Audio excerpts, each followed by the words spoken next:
So our next speaker is Dr. Kathryn Harrell. Dr. Harrell is a geriatric neuropsychologist with the Greater Los Angeles VA Health System. There she serves as the director for the Veterans Cognitive Assessment and Management Program, a service that utilizes clinical video telehealth to provide diagnostic evaluation, ongoing care, and social work care management to rural veterans with neurocognitive symptoms and their loved ones. Dr. Harrell also serves as the co-chair of the Medical Center's Dementia Committee. Her research interests include the use of teleneuropsychology for increasing access to care and innovative models of healthcare service delivery for dementia patients. I'm pleased to have Dr. Harrell here to speak with us about Lewy body dementia or dementia of Lewy bodies, and to recognize that she's one of our non-USC speakers, and we're pleased to have her join us today. Thank you.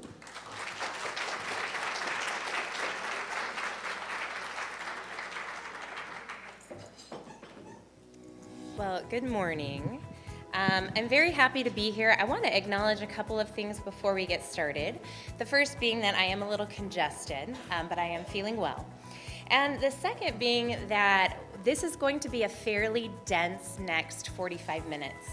When it comes to dementia with Lewy bodies, there's a lot to cover. So without further ado, we're going to head on in.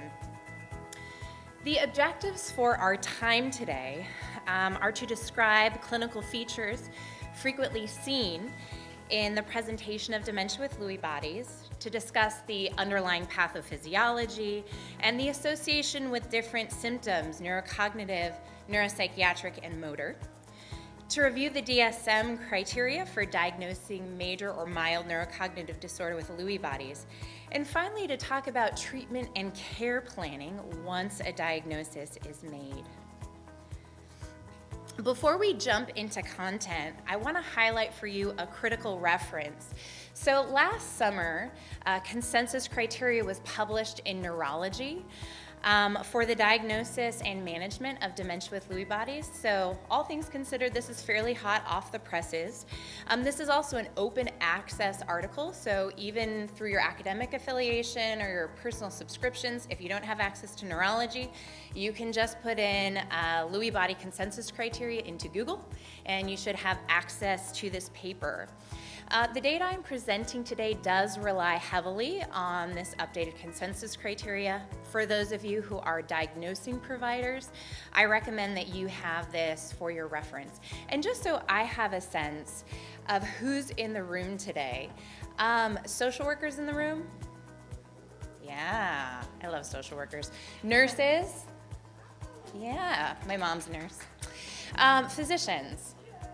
Yeah, I like physicians too. So how about psychologists? Where are my people at? Oh, we're a little light on psychologists, but that's okay. I'll represent for us. How about therapists, physical therapists, occupational therapists? Any speech therapists in the room? Yeah, speech therapist. Who am I missing? Oh, administrators. Okay, so it looks like we have a pretty heterogeneous group, which I think is great. There's so much in dementia with Lewy bodies that I'm pretty sure we're going to have a little something for everybody. I'd like to give you a little bit of a history. So Lewy bodies were first identified by a German physician and scientist by the name of Dr. Friedrich Lewy. He made this discovery in the early 1900s while investigating Parkinson's disease. So he put together this cohort of about 85 different patients, all with the motor symptoms that were described by Dr. Parkinson. And after detailed clinical assessment and diagnosis, went on to look post-mortem at the brains of these patients. And in this process, he identified these abnormal aggregations of a protein called alpha-synuclein that were diffusely present throughout the brain. So you can see with staining on the slide, there's a couple of examples of what these intracellular bodies look like. It's also the case that Dr. Lewy was a contemporary of Dr. Alzheimer's. So if you look at the picture, there's stars. That's not part of the original photograph. I added that. The smiling face in the back is that of Dr. Alzheimer, and the more serious or severe-looking lab member to the side is Dr. Louie. I think for any of us who's worked in someone else's lab, we can resonate with that face at one time or another. And from 1912 to 1914, they worked together in Munich, with Dr. Louie working under Dr. Alzheimer. Now, Dr. Louie's discovery of these abnormal aggregations of alpha-synuclein would go on to fit under this umbrella term of synucleinopathies. So conditions where there's something abnormal, pathological in this protein. And these abnormal depositions are actually present in a number of different clinical disorders. So they have a shared pathology, though different presentations. And this may be due to the location of the deposition of these Lewy bodies. And these conditions include Parkinson's disease, multiple system atrophy, and also the topic of our discussion today, which is dementia with Lewy bodies. In terms of an overview of dementia with Lewy bodies, it's important to know that this is a neurodegenerative process. It features both cortical and subcortical symptoms, again, depending on the deposition of the pathology. The onset is gradual, similar to Alzheimer's. It's going to have that insidious creeping up onset where patients may not be able to tell you a single moment in time. What they may be able to tell you is that moment in time where something big fell through the cracks. The first time something scared them or made them nervous, or there was confusion where there shouldn't be. But ultimately, the starting point, because of the slow accumulation of the disease, is very hard to pinpoint. The course is progressive and there is no cure. We have no disease-modifying treatments at this time. Prognosis is an average of 5 to 8 years after obvious symptoms, though the range is very large, anywhere from 2 to 20 years after symptoms are significant. And this is the case for many of our neurodegenerative disorders. Families will often ask how long. Our patients want to know what lies ahead. And in this case, similarly, what we have to say is, I don't know. I don't know, we'll have to wait and see. In terms of risk factors for developing dementia with Lewy bodies, one is advanced age. So there's something about the aging process that is critical. There also is a role for genetics. However, it is the case that most patients have a sporadic incidence of the disorder. There is some suggestion that actually ApoE4 may be indicated. Like the previous speaker was mentioning, we're finding some of these overlaps, whether it's in proteins or genetics. This is a similar area. And there's also suggestion that this impacts males more so than females. There are limitations, though, and this is related to the epidemiology, which I will share with you. The Lewy Body Dementia Association, their estimate is actually much higher than the data presented earlier, that 1.4 million patients in the United States have this condition, and that 20 to 25% of people with dementia have dementia with Lewy bodies or Lewy body involvement. Autopsy studies suggest that this condition accounts for somewhere between 10 and 25% of dementia cases, though they only represent 4 to 16% of the diagnoses made in clinic.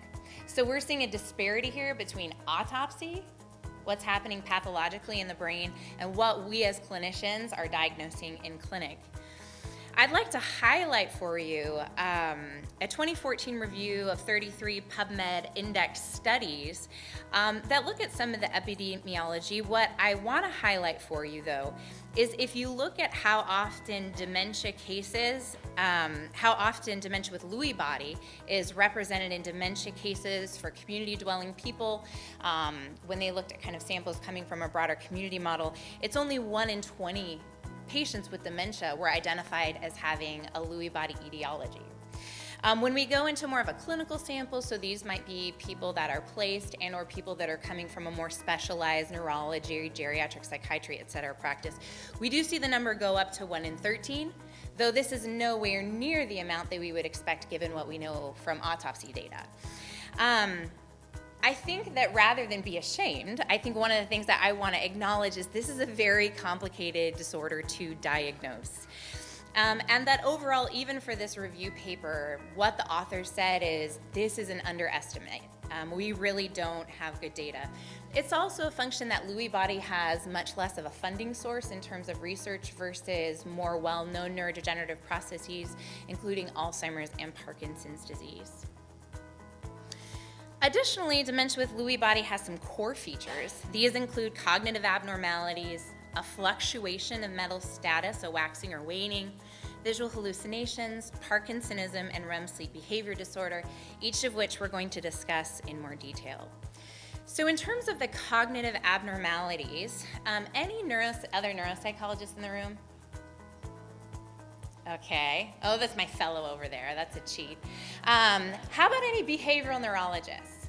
So neurologists that do cognitive testing. How about geriatric psychiatrists who do neurocognitive? Yeah, okay. So I'm not going to spend a ton of time of this because we can just talk at lunch between the 5 of us. But things to know about the cognitive profile is that we are looking for deficits in attention and working memory, executive dysfunction, and severe visuospatial deficits. It is also the case that we are likely to see memory loss as well as cognitive slowing. The secret here is really looking for that relative decline. So we'd expect a much heavier burden to attention, executive function, and visuospatial in comparison to memory loss and cognitive slowing. And that's where neuropsych testing is really valuable, looking at percentiles and clinical ranges, really to tease apart the level, extent of cognitive changes. In the consensus criteria that came out last summer, they do recommend some assessment tools. Again, given who's here today, talk to me at lunch about some of those specific measures.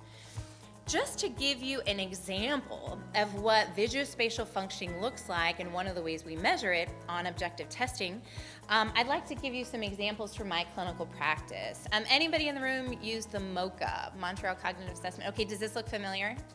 Okay, if not, you might need neuropsych testing. This is the visuospatial item.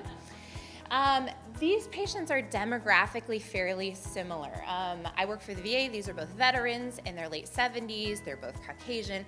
They're both highly educated, one with a master's degree, the other with a PhD, a university professor. Both had very, very high occupational attainment. Both spoke English as a first language. And these were the cube copies on their MoCA done as part of their initial assessment. Both gentlemen went on for full neuropsychological assessment. The above cube, teaching examples are always so tricky. This is maybe the most pristine cube I have ever seen in all my clinical practice and my personal drawing attempts at home. That patient went on after neuropsych testing, neuroimaging, and other elements of evaluation to be diagnosed with a mild vascular neurocognitive disorder. I know we're going to be talking about vascular disorders later on today. The patient below went on to be diagnosed with dementia due to Lewy bodies. In terms of fluctuation of mental status, so these patients have a lot of variability in their level of alertness, their processing of information. For those of you who've worked with delirium, this idea of waxing and waning may seem similar. However, instead of occurring during an acute phase where there's an infection, a medical condition, a drug reaction, this becomes just their life, is this ebbing and flowing of acuity of mental status. It's also one of those symptoms broadly that clinicians are not the greatest at identifying. I do want to highlight for you that there's a couple of assessment tools that can be used that have a sensitivity and specificity of about 80% for picking up on this waxing and waning. And whether you use full assessments in your clinical practice, I think measures like this can be helpful also just for informing the clinical interview questions that we're asking. So if we're trying to figure out if someone is waxing and waning, some of the questions that may be asked: does the patient ever appear to have spontaneous impaired alertness or concentration, appear drowsy but awake, look dazed, not really be aware of what's going on? And also we want to have a sense of how often those fluctuations are occurring. The second measure, which you can look up, again, also with that higher sensitivity and specificity, this measure looks at a broader set of symptoms that may be associated with waxing and waning of mental status. These include falls, fluctuating in consciousness, drowsiness, disorganized thinking. Again, these are things that can help improve how well we identify this core feature of waxing and waning of mental status in dementia with Lewy bodies. The next core feature is visual hallucinations, and we think about these as being neuropsychiatric. I'm not the imaging talk, but even if I were, I cannot outline for you the line between the psychiatric and the neurologic parts of the brain. But this is one way that we think about symptoms that appear classically psychiatric that occur in the context of a neurologic disease or disorder. These visual hallucinations are going to be well-formed, so not kind of blobs or shadows, oftentimes taking the form of people, children, animals. These are kind of describable, discrete figures. They can be recurrent. In other words, the patient may see the same person, the same child, the same animal on repeat. And these occur in approximately 80% of people with dementia with Lewy bodies. So in other words, just because a patient doesn't have these doesn't mean they don't have dementia with Lewy bodies, though a significant majority of patients with this underlying pathology are going to have this clinical feature. The insight into these hallucinations is variable. So you might have some patients that'll tell you this started happening and it could be distressing or non-distressing, whereas other patients are going to have no insight into the fact that they are hallucinating versus actually perceiving something in their environment. I want to share with you a video. This is not of an autopsy confirmed case. This is just listed as dementia with Lewy bodies on YouTube. Okay, so while they're addressing that, I'd like to also share with you another example from my clinical practice, where a patient with major neurocognitive disorder with Lewy bodies, his well-formed hallucination was that of a man. It was recurrent, and this man would enter the house, and the associated delusion for this patient was that the reason for this man's arrival was a romantic rendezvous with his wife. So as you can imagine, as we think about hallucinations being distressing or non-distressing, if any of you can think of your partner having a romantic rendezvous with someone while you're in the house, probably would fit in the distressing category, maybe unless you have STD. I don't know, it might depend. Anyway, so this is a distressing visual hallucination. And then the other piece of the puzzle is that this man, this veteran, intends to protect his honor and the honor of his wife. And the tool for this is his cane. So not only do we have a distressing hallucination, but we have safety concerns, because now this patient, all right, with movement issues, Parkinsonism, and visuospatial issues is swinging a cane. And this also becomes concerning for the safety of his wife. When there's hallucinations in the context of a major neurocognitive disorder, the first line of treatment is not pharmacologic intervention. However, I did place a consult to geriatric psychiatry at this point in time, given the level of distress, as well as the associated safety issues. So let's try our YouTube video again. And I wasn't fighting with any dogs.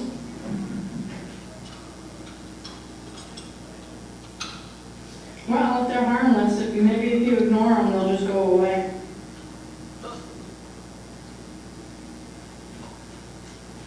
It's kind of like, remember when we were in the doctor's office today and you saw the walls moving? Yeah. It's kind of like that. You know it's not real. Yeah, well, ones that are on the table were real. Oh, yeah? Okay, so here we see a lack of insight. They are real. I can't see them yet. Alright. That's why I'm pretty sure it's just your mind playing tricks on you right now. Jerry? Jerry? I don't think Jay's here right now. Oh. Alright. Come on here for about a week, Pop. Okay, so the patient's speaking to somebody. Jay's not here. Yeah? Jay's not here. I know. What are you talking to? Excuse me,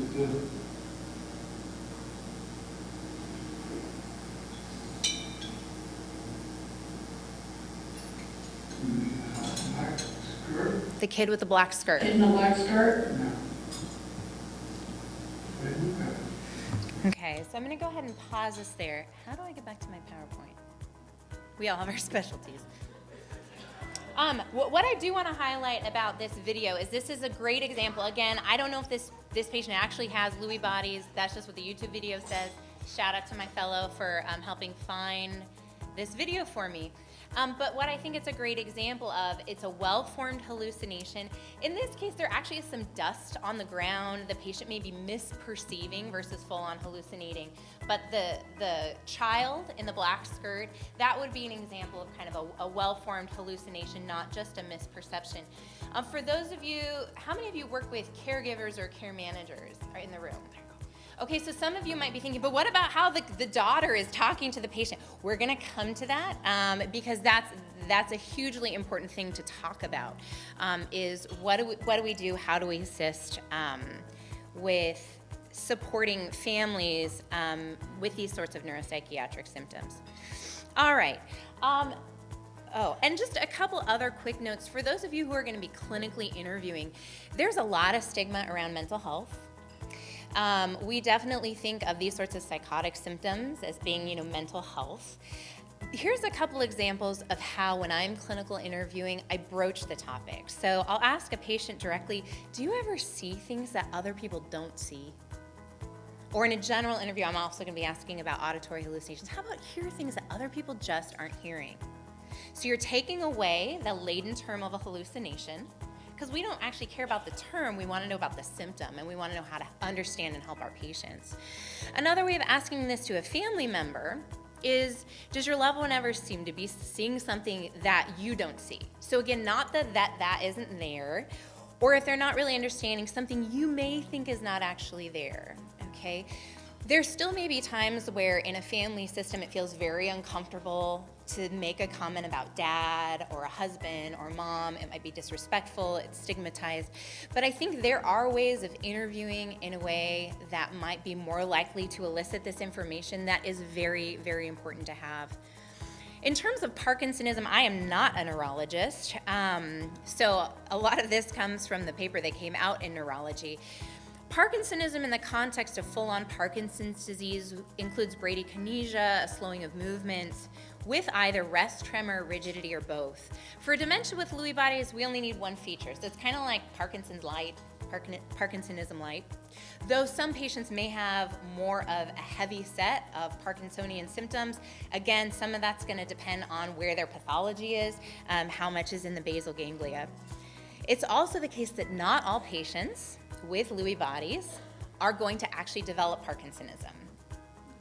As we're talking about how difficult this is to diagnose, everyone should have cognitive symptoms. I've already told you not everybody's going to have hallucinations. Now I'm telling you not everybody's going to have movement symptoms, okay? Another thing to note, this does not come from me, this comes from the neurologist. For those of you who do neurologic exams in the room, that it's also important to think about confounds to the neurologic exam that might look like more subtle Parkinsonism, including the presence of arthritis, or cognitive impairments that are impacting the participation in the neurologic exam. So we definitely don't want to pathologize our patients on a motor level for not understanding what's being asked of them. The final core feature is REM sleep behavior disorder. So this is a lack of atonia during REM sleep. So if our brain is doing what it ought, when we're in the REM part of our sleep, we should not be moving. We should be effectively paralyzed, atonia, lack of tone in our muscles. However, this can become disrupted. It's one of the sleep disorders in the DSM. And basically what happens is, because you don't have a lack of muscle tone, there's an acting out of behaviors, and this is often associated with the content of the dream, so kind of acting out the dream. This was previously thought of as a supportive feature. So for those of you who are used to looking at the DSM, that came out in 2013. We've actually learned more about REM sleep behavior disorders and the synucleinopathies since that came out. So this has become a core feature as of the consensus criteria that came out last summer. It's also the case that in autopsy-confirmed cases of dementia with Lewy body, REM sleep behavior disorder was present 76% of the time, versus only 4% in non-dementia with Lewy body cases. So this is a very useful discriminating tool, but again, as I'm talking about the challenges with differential diagnosis, it's 76%. So we have 80%, 76%. So what exactly is your patient going to look like? Well, I think that's another 45-minute talk just on differential diagnosis. There also are some supportive features I want to alert you to be aware of. Hypersomnia, particularly during the daytime, so a whole lot of sleep. Hyposmia, reduced sense of smell, that would be present earlier in dementia with Lewy bodies versus Alzheimer's disease. I don't know how often, neurology folks, I don't know how often smell is actually assessed in the neuro exam routinely. Okay. So the thought is that this would present earlier in dementia with Lewy bodies versus Alzheimer's disease. One of the reasons is that this is one of the regions we see earliest deposition of Lewy bodies. Also, an acute non-responsiveness. So this may be very concerning. Is someone having a seizure? Why are they non-responsive? One of the questions is, might this be an extreme form of that fluctuation in mental status? Okay, in terms of the electrical activity in the brain, could this support if a patient goes through times where they just don't respond? Autonomic dysfunction, so this would be issues with low blood pressure, trouble managing blood pressure, orthostatic hypotension, as well as issues with bladder control and constipation.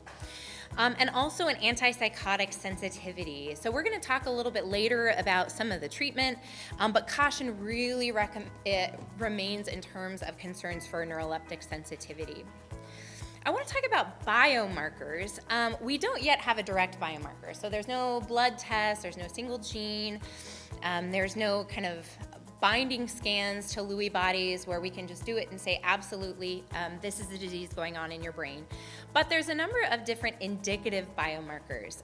We do have the imaging talk later, and I actually think that the speaker is going to be talking about that. I don't know where she is. She's going to be talking about it.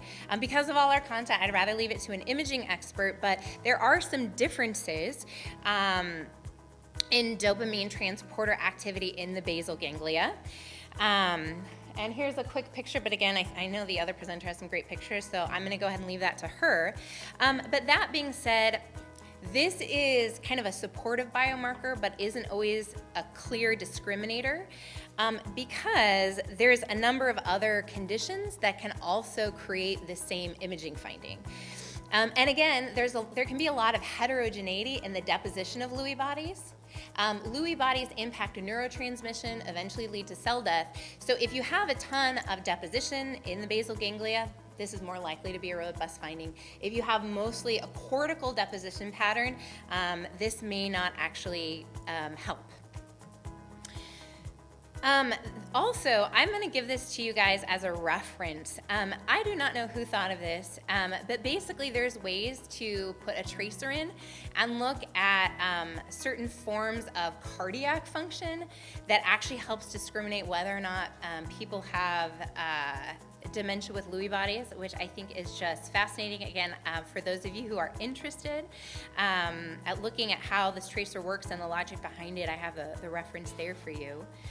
The other big biomarker has to do with polysomnography or sleep study, being used to confirm a diagnosis of REM sleep behavior disorder. I think this data point is so interesting. For patients who have dementia and REM sleep behavior disorder, there's over a 90% likelihood that they have a synucleinopathy. Okay, that there are Lewy bodies somewhere in their brain. And just to give you a sense of what that might look like, if you look on the slide above, what you see are two different cases of REM sleep behavior disorder as measured through a sleep study. So you can see brain activity showing that the patient is in REM sleep. Where those green arrows are, those are different leads that are connected to the limbs. So what we'd expect in REM sleep behavior is atonia, okay, so not a lot going on in the limbs. In bottom where you see the reds, we are getting a lot of activity on the leads that are connected with the limbs. So we don't have atonia, we actually have a ton of movement. And this is how sleep studies can be used to identify the presence of REM sleep behavior disorder.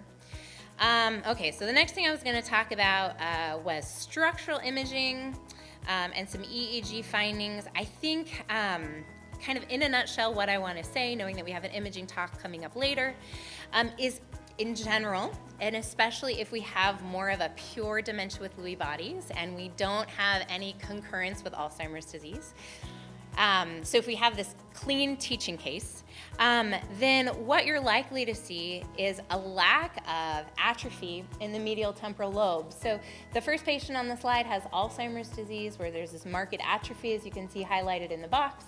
The middle patient has dementia with Lewy bodies, where that medial temporal surface is much more kind of flush and plump, more similar to a normal control. All right, so the pathophysiology. So we've talked about this kind of throughout, talking about the history, but just to condense and review. So the pathophysiology is this accumulation of these abnormal deposits of alpha-synuclein, or our Lewy bodies. And the deposition is associated with problems with neurotransmission and eventually neuronal loss. And one of the first places we see it is in the olfactory bulb, again connected with this idea that hyposmia might present a little earlier. We see deposition in the brainstem, impacting dopaminergic systems, which is in part why we see some of the Parkinsonism. But we also see deposition diffusely throughout the cortex, impacting the cholinergic system. It's also the case, again, as we're trying to figure out, well, what protein lies with what, that in many cases we also see plaques and tangles in the cortex as well as the Lewy bodies. When all three are present, so you have plaques, tangles, and Lewy bodies, that's associated with a more rapidly progressive cognitive decline. So how do we take all this and make a diagnosis? The DSM-5, when it was revamped in 2013, there were substantial changes made to the neurocognitive disorders section, including the name neurocognitive disorders. And as was mentioned earlier, it's subtypes different levels of cognitive and functional impairment, and specifically in the DSM-5, the options are mild neurocognitive disorder due to Lewy bodies and major neurocognitive disorder due to Lewy bodies. The question of what about dementia was addressed earlier, that this term is appropriate, can be used, and would be synonymous with a major neurocognitive disorder. So to briefly review, a mild neurocognitive disorder is going to be characterized by a modest decline from a previous level of function. So that individual's baseline, whatever that may be, there's a modest drop. And we're going to know about that drop because a patient tells us, one of their loved ones tells us, or we ourselves have a concern. And that concern can be noted by a social worker, a nurse, anybody who's familiar with the patient is concerned about a change, as well as a modest impairment as measured on some sort of objective cognitive test, a screening tool, full neuropsychological assessment, or something in between. And as mentioned before, these cognitive changes are not impacting the ability for someone to manage their daily life. There's also a whole bunch of rule-outs in the DSM of what shouldn't be accounting for the symptoms we're seeing. Major neurocognitive disorder, the criteria sounds very similar. There's just some slight differences in terminology. There is now a significant decline from a previous level of performance, so a significant drop. Patients, caregivers, or yourself might be concerned that this is a big shift, and on our objective testing, we are going to see substantial impairments. Again, for those of you who do cognitive testing, the DSM-5 actually gives some specific recommendations for how many standard deviations below expectation a test score should be. And at this point in time, these cognitive impairments are so substantial, they're causing chaos, problems, major difficulties in everyday life. So the DSM-5 actually dishes up, so you take these two kinds of neurocognitive disorders and you combine it with what we know about Lewy body features, and they kind of dish it up for you. So this is a great resource for diagnosis. So a lot of this should look very, very similar. So they have some sort of cognitive and functional problem that had an insidious onset, gradual progression, and we have kind of different levels of uncertainty, whether it's probable or possible Lewy body as the etiology. And it guides us towards looking for the presence of the core diagnostic features, which we discussed, a fluctuation of cognition, recurrent visual hallucinations, well-formed and detailed, spontaneous features of Parkinsonism. Now, you don't have to have all of these. You can either have two of the core features or one of the core and one of the suggestive. Again, the big update is that REM, sleep behavior disorder, based on our newest evidence, would move up into that core criteria versus just a suggestive diagnostic feature. as well as severe neuroleptic sensitivity. So, given all that we've talked about, how are you supposed to make a diagnosis? What do you need to know? And the answer is a lot. So the first element would be a clinical interview where you are getting a very detailed history. You're going to want to put together a timeline with subjective report of cognitive, neuropsychiatric, and motor symptoms. Kind of when did they start in terms of you want to get a sense of onset, course. It also is really important, and I'm probably preaching to the choir, that whenever possible, we don't just want the patient's take on all this. We want an informant, a loved one, a friend, a caregiver, someone who can provide additional information that through no fault of the patients, because of the nature of their changing brain, they just may not be able to provide us to make the best clinical decision possible. Another critical element is objective measurement, either through screening tools, other kinds of neurobehavioral status exams, or full neuropsychological assessment. A functional assessment is required. How are they doing in everyday life? A neurologic exam is required, a sleep study, neuroimaging, as well as consideration of many reversible conditions that may be impacting someone's presentation. So anything from vitamin deficiencies, a thyroid that's not functioning right, the presence of a delirium, significant psychiatric disturbance. This is a lot, and this is a very heterogeneous disorder. That's not to say you shouldn't try, because you should. And if you think of these sorts of symptoms, there's so many important ways we need to be intervening. Just make sure you have a long appointment. And if you have nurses and social workers that can help with things like functional assessments, questionnaires, it really, I think, assists in using your clinical time with the patient as best as possible. It also may take a number of visits. Okay, so the next slide is on differential diagnosis. This could be another 45 minutes of talking about cases and comorbidities and complexities. I'm just going to give you these two pearls, sorry. So here's the first, is that the differential with Alzheimer's disease can be very challenging, particularly if only the cognitive symptoms exist. Okay, so cognitive symptoms are the first things we expect to see on the scene. If a patient comes into your office, if a patient is assigned to your care, and that's all they have, it can really be hard to tell. Visuospatial issues and memory issues, those are things we're looking for in both Alzheimer's disease and dementia with Lewy bodies, though kind of the relative proportions would be slightly different. It's also the case that these conditions can co-occur. With Parkinson's disease, the big rule of thumb in terms of thinking of Parkinson's disease dementia or dementia with Lewy bodies is timing. So this goes back to this idea of creating a timing, that your cognitive symptoms should predate your motor symptoms by at least a year in dementia with Lewy bodies. For Parkinson's disease dementia, we expect motor first, and it could be motor for a long time, motor for decades, even before cognitive symptoms show up. So what about management? Let me check my time. We can do this. All right, we have about 8 minutes. So in terms of pharmacologic management, it really depends on what's our target symptom. So for cognitive symptoms, you'll see use of the cholinesterase inhibitors.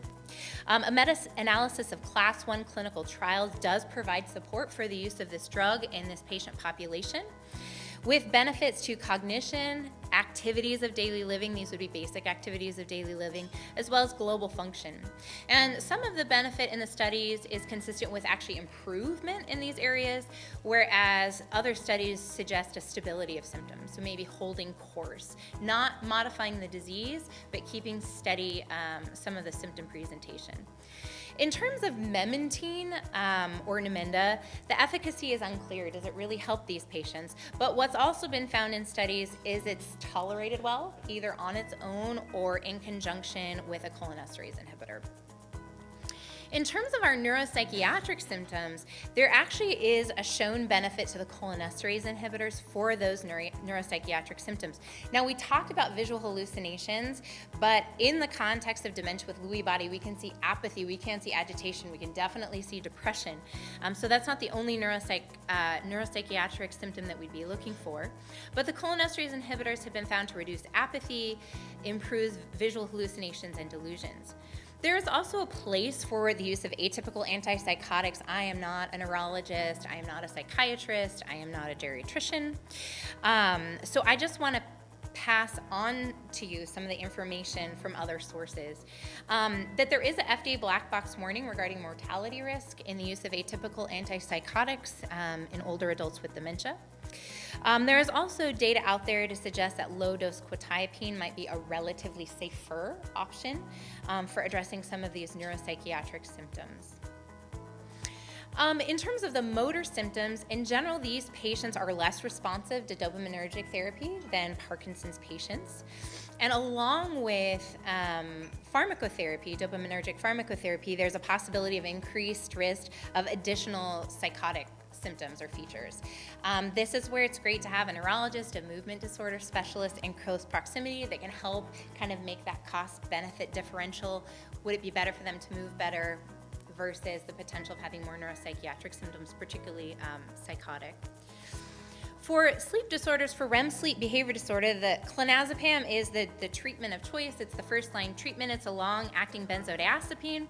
One of the challenges is, according to the Beers criteria, there's a recommendation to avoid this medication in older adults with cognitive impairment with a moderate quality of evidence and a high strength of recommendation. Okay. Another option for treatment for REM sleep behavior disorder is melatonin. Now, non-pharmacologic intervention, this is what I get really excited about. I'm a psychologist. I have a team of fabulous social work care managers. And I'm going to spend the rest of the time really focusing on this. So in terms of non-pharmacologic intervention, exercise has been shown to be beneficial both for the movement and the cognitive symptoms associated with this process. There's been specific studies looking at Tai Chi and also moderate level cardiovascular exercise. What I would say to the non-medicine folks is because there can be movement issues, there can be orthostatic hypotension with these patients, I always encourage my patients to consult with a physician or their nurse practitioner or their PA about what would be an appropriate exercise or how to enter that exercise in a way that's going to be healthy and not cause a fall or some sort of additional injury. But exercise with medical clearance is a very valuable non-pharmacological intervention. Cognitive training. So there are specific programs that help people with compensatory strategies to augment some of the changes they have. This is everything from learning how to make good lists, from learning how to do kind of an effortful encoding, so thinking about things in a couple of different ways in order to lock in a memory. Socialization. Being around other people, being intellectually stimulated, being humanly stimulated by conversation, interaction, touch. This is actually a very valuable intervention for these patients and their outcomes and their quality of life. Also, home safety evaluations. OTs in the room. I saw a couple. Okay. This is one of the many reasons that I love OTs. These patients have tremendous fall risk. They're not processing what they see particularly well. They might have motor symptoms. They also have orthostatic hypotension or other autonomic dysfunction issues. This is a high recipe for falls. One of the things that occupational therapists can provide is going into the home and trying to make it as safe as possible to limit the fall risk. I think this is tremendously, tremendously valuable. Caregiver interventions, so with all the asterisks. So education is huge. It's making sure that the caregiver has a good understanding of what's going on. Participation in support groups, huge advocate of that. Support group leaders in the room? Okay, wonderful, wonderful. And then specific training for caregivers in the management of cognitive and behavioral symptoms. There's a lot of neuropsychiatric features along with cognitive features that can come with dementia with Lewy bodies. I don't think we don't have time, but thinking back to that video, one of the things that we see the daughter doing is trying to do reality testing. That's not real. It's just your mind playing tricks on you. Instead, there's a great opportunity for this daughter to say, I'd like to explore other ways of responding to your dad's hallucinations. Like reassurance. Oh, you know what, Dad, I think those ants are just fine. Let me sweep them up. Oh, I'll just take them outside. Don't worry, you can go back to your lunch. I got it.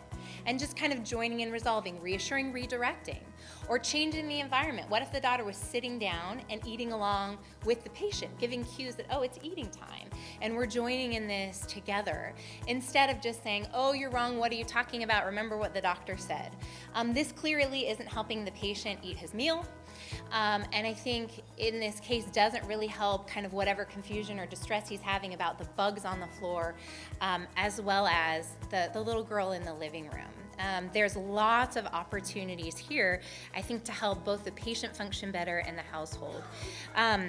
Again, there's lots of opportunities. I think some of the three big ones are reassure, redirect, and then to modify the environment. Patients, we all process what we're surrounded by. And also respite care. All right, so for the long journey of caregiving, a really powerful intervention we can do, especially if a goal is to stay at home, is to get that caregiver connected with some respite. This is like the Iron Man, right? So this is their glass of Gatorade or their banana/orange. Last thing is, there is also an important role for us all to play when a diagnosis is made of dementia with Lewy bodies, similar to other neurodegenerative processes, to talk about advanced planning. Especially if we're getting patients earlier on in the process where they still have capacity, to talk about things like legal affairs. Do they have a will? Have they established their durable power of attorney? What are their wishes for the future? Would they like to stay at home as long as possible? Not everybody does. I had a veteran, we were having a family conference about next steps, and what he told me was, when it gets to the point where my wife has to wipe my bottom, though that was not the term he used, he said, put me somewhere. That's not how I want my family to know me. That wasn't his value. That wasn't his goal for future care. So taking time to ask, what would you want? But then the next step would also be to say, well, is that feasible? What are your resources? Do you have long-term care insurance? Social workers in the room, I think this is where you're huge parts of this type of intervention and processing. What are the benchmarks? What are the functional neuropsychiatric points where a higher level of care is going to be sought? So let's say it's where a patient can no longer stand up on their own and their elderly wife can't pick them up. Is that a point in time where we move to the next level of care and get more support? Are they enrolled appropriately in benefits and services? Sometimes it takes a long time to be enrolled. Also benefits. So this is, as a VA person, this is within the last year that the VA has recognized dementia with Lewy bodies as service-connected. If a patient had a traumatic brain injury. Now, I don't know the specifics. I know that brain injury is associated with a lot of different neurodegenerative processes. I don't know all the science behind it, but what I know is if you have a patient who's a veteran, it'd be worth having a benefits evaluation. There's a lot of placement, support, respite benefits that go along with service connection, as well as money. And also just a family meeting to discuss all of the above issues. Okay, I promised a dense 45 minutes. I think that was a dense 47 minutes. So I want to thank you all for your time.